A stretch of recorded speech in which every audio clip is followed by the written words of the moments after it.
It could be the craziest Walt Disney World story you've ever heard. And after what we've been covering for the past years, that's really saying something. The Orlando Sentinel, a major newspaper in Central Florida, is calling for Disney to change the name of one of its restaurants, and you won't believe the reason why. Folks, get ready. The Ninny Nanny State is here in the Sunshine State and trying to thrive.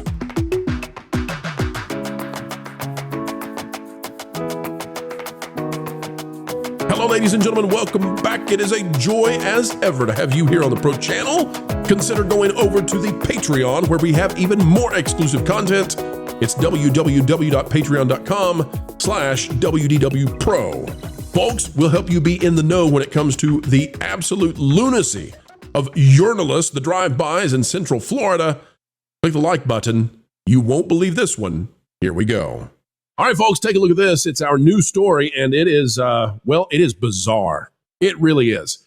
Now, we have a policy here on the Pro Channel that we do not put articles up on the screen that are behind a paywall, because that is subverting their effort to make money, because then you can just go to our channel and read the article via us. And so we don't do it.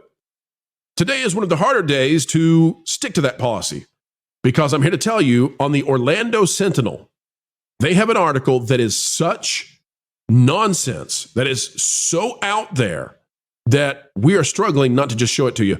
Instead, I'm going to give you the synopsis, and then we'll take from there. The Orlando Sentinel, on Google News, commentary: Disney must remove Captain Cook's name to honor Polynesian heritage. Yeah, hang with us. It says the quick service restaurant at Disney's Polynesian Village Resort is named for an explorer whose legacy many indigenous communities see as, and it will go on to talk about, someone who allegedly pillaged and treated poorly and colonized and patriarchyized Polynesia. The Orlando Sentinel. In fact, here we go, folks. I'll click it. It'll kick me out in just a second. But you ready? Here we go. 3, 2, 1. Just so you can see, this is Emily Buckley. And she's going to tell us that Captain Cook, with the resort designed to celebrate. No, it's already gone. See, that's the paywall. We're not going to do it. Just a joke. But she comes out and she says, behind this paywall, that Disney must get rid of Captain Cook's, of all the things they need to do. They need to get rid of Captain Cook, the restaurant at the Polynesian, because Captain Cook is a symbol of the patriarchy. Captain Cook is a symbol of colonialism. And the History Channel, maybe where she's doing her research, was updated on January 30th of 2025. Captain Cook killed in Hawaii. So it goes on to talk about, and what's funny about this is this article has been modified for the past 15 years on history.com. Who knows? But anyway, James Cook is who the restaurant at Disney World is named after. And James Cook is known as an explorer, someone who went around the globe at a time when that was not easy, made major discoveries. But today, like Christopher Columbus, he's not one of us, because he is a colonial, patriarchal mass matador. And so James Cook, they're saying the name should be struck from the door at the Polynesian restaurant. This is where we are. And now, why would we cover this, folks? Why does it rise to the occasion of covering it? Because this is what Disney has opened the door to through all of their revisionist work that they've done. You know, they had to make sure that there was no offense at all on the Jungle Cruise. They had to take out Splash Mountain. And what this has done is, now you have people writing for the Orlando Sentinel, major newspaper in Central Florida, who they now are offended at a pun, right? The reason that it's called Captain Cook's is because it's not Captain Hook, it's Captain Cook, because it's a restaurant.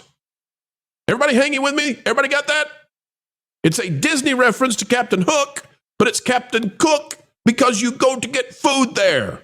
I know this is difficult, but that is a symbol of patriarchy and colonialism that Disney must remove, according to the journalists who have nothing better to do. Panel, are you outraged? Vash, are you Every day do you raise your fist at the Walt Disney Company and say, Mickey, you must raise to the ground Captain Cook's. Next up, they'll find out that Dole Whips have something to do with the patriarchy. That'll be out next. Vash, what do you say? I mean, this is absolutely ridiculous. It's just so crazy that we're at this point right here. But no surprise. I mean, Disney has catered traditionally to these individuals who call for changes, who call for a softening of much of the I guess controversial aspects of Walt Disneyland, these Disney parks and so forth. I mean, look at how much they placated people like this when it comes to Pirates of the Caribbean, for example. Now we're hearing that Haunted Mansion might have its hanging scene removed. We're seeing changes in the forts in Frontierland. Definitely follow that Park Place for that story because it's ridiculous what they're actually doing there. And by the way, that Fort Wilderness or that fort story was very, very recent, which suggests that Reimagine Tomorrow campaign that we were hopeful that went away, well, maybe their ambitions and agendas haven't gone away. Maybe it's just, Reimagine Tomorrow under a different pseudonym or something like that. Well, hold on, Vash. Hold on.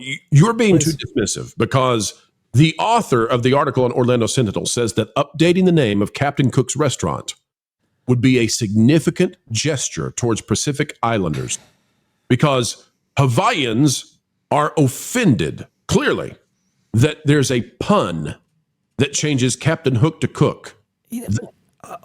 What's more offensive is using tattoo artwork on the side of a Ramada Inn next to the Polynesian. That's more offensive. I would think the Polynesian culture than what a reference to. I mean, like you said, Pro, I do think it's like Captain Hooks, that kind of thing, but a reference to an explorer that even Wikipedia says occasionally had violent encounters with indigenous people. I just don't understand it at all. But unfortunately, the company will probably placate this as well. They'll probably have a name change. It'll probably be Captain Hooks or some other character that they're pushing. Maybe it'll be, Moana's kitchen or something. I don't know. It's going to change in some way. They need to be really careful. And I hear that there's a series on Disney Plus that focuses on a historical group of people who went around committing forced procreation, looting and plundering in the Caribbean. It's finally time. We need to get rid of Jake and the Neverland Pirates because that might offend, I don't know, someone out there in the world. I actually think that theme parks need to wink and smile more at the offensive things of the world and not actually do the offensive thing, but just kind of always have it there, biting a little bit in the background, always be alluding to the things that are kind of offensive because that's hilarious. This is a funny little joke. And if this woman has no sense of humor, well, I guess she's in the right line of work, working for the Orlando Sentinel. You cannot live your life continuously backing away until you have to apologize for everything, and eventually you just are completely silent. It's a funny joke.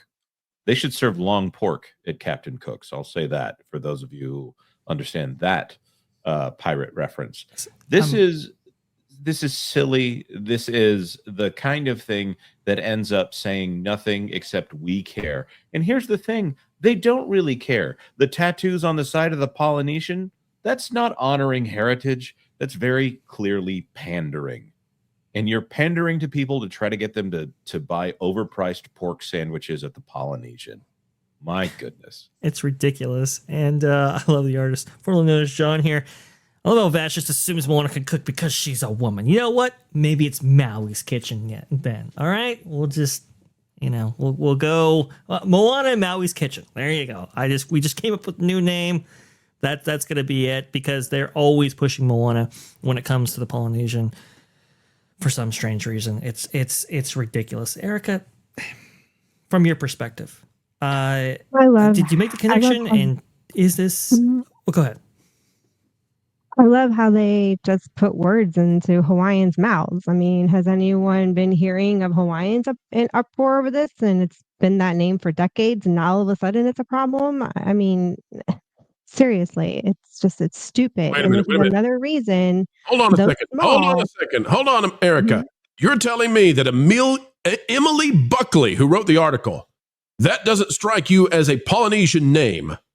You're telling me that she may have a bit of what do they call this? White? Unless she married into a Caucasian family. I don't know. I don't know her from Adam, but Yeah, me neither. Me neither. I'm just saying it doesn't sound you like know. she's anyway, I won't make assumptions here. I would never do that.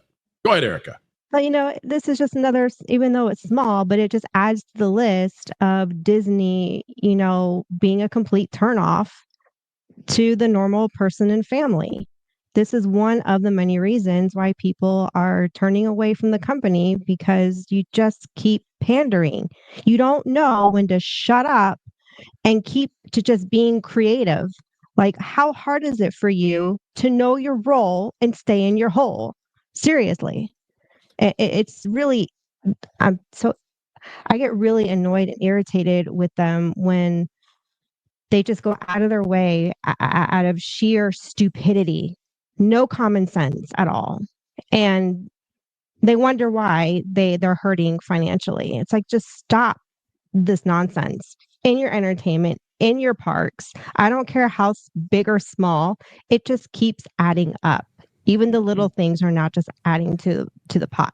And that's what happens when you placate, for one cause or another. It never stops. They're never placated. They're never satisfied. Right. They're never satiated. Go ahead, Jonas. Right. Well, I mean, if you go back to Orwell, the things that are acceptable today will be offensive in the future. So whatever they change it to, get ready.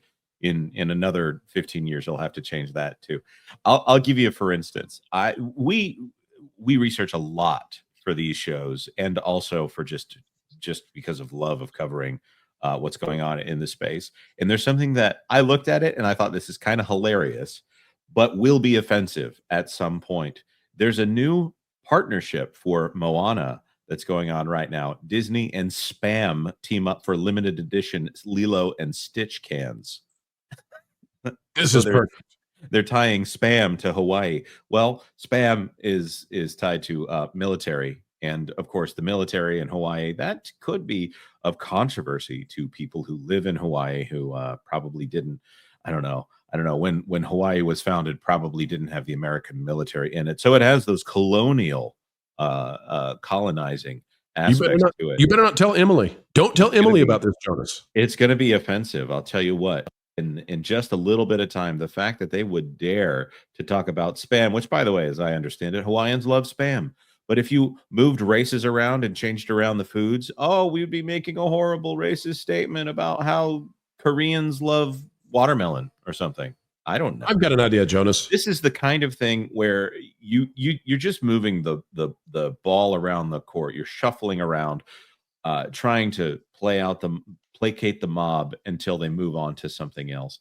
People will always come up with something to be offensive, and I don't think Asian and Pacific Islanders as a whole care about this kind of thing. I don't think that anyone is advocating for Captain Cook. The more likely thing is Disney will find something that they can slap an intellectual property on, so they can brand it better.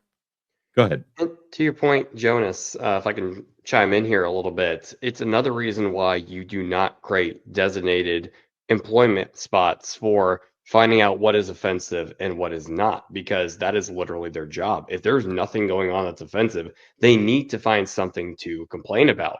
If something is a big enough issue, because all humor stems from something that we deem as either incorrect or is kind of messed up, and we need to make jokes about it to take light with it. It's how the human experience works. If something is a major issue to where enough people are offended, HR can already recognize it without having a designated team finding issues. Because if we're just going by, there's like 5 people offended by this, then people are offended by everything. What if you were offended by censorship itself? You're going to have a lot more people offended by that than this. It's very condescending, because it essentially makes white people and white liberals the emotional caretakers of the rest of the world, which is the most condescending and, I'm going to say, supremacist idea out there. People can take care of themselves. Respect people enough to let them take care of their own emotions and speak for themselves. And I wouldn't even be that reactionary towards changes like this if they were actually done in a really well done, interesting way. You know, if you're updating stuff where it's like, okay, well, that was a time period before then. Now we're gonna go ahead and modernize things. It's like, okay, if you could do it well, fine. And what we've seen many instances in which that hasn't been done at all. Take for example this one right here, just as a quick example. The Briar Patch, right?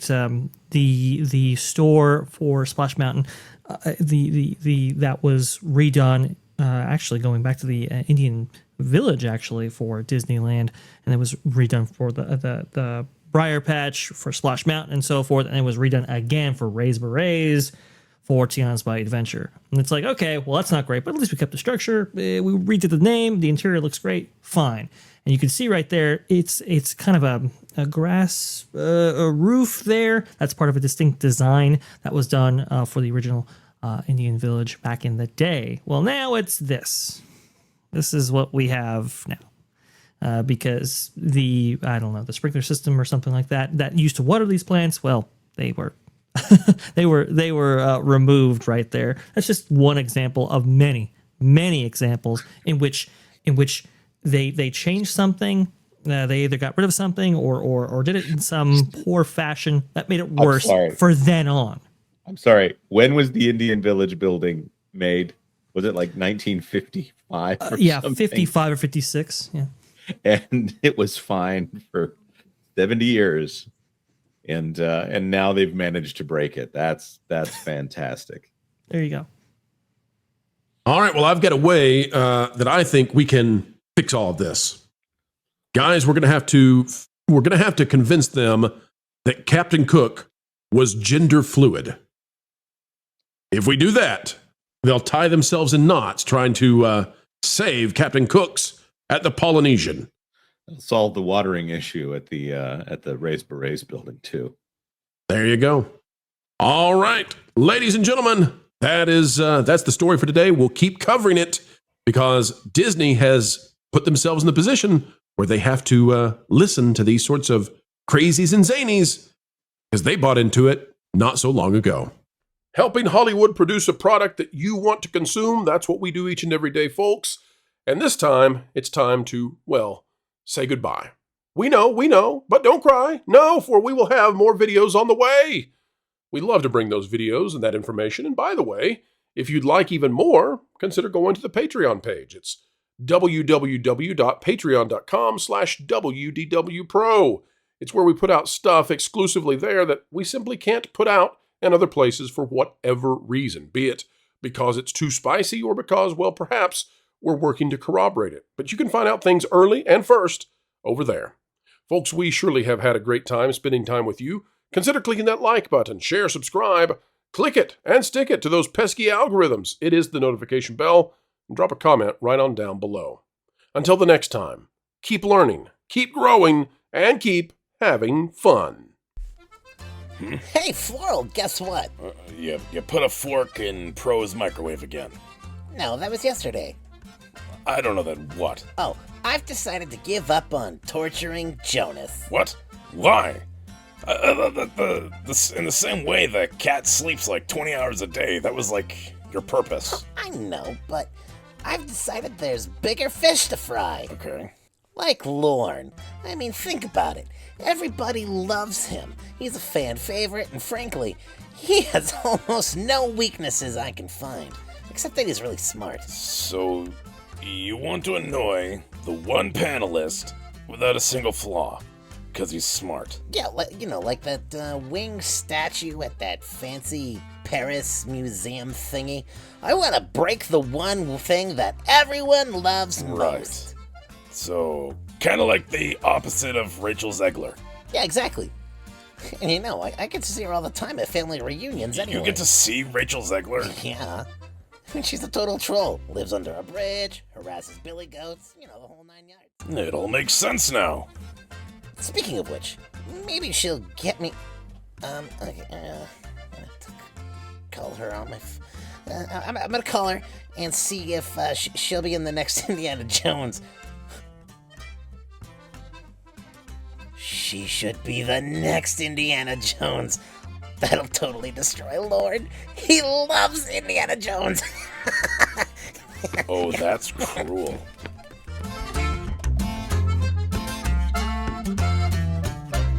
Hey, Rach. I've got a cool idea for you that involves a whip and snakes. I love that description. It's perfect. I know, right? Weird, as we always say.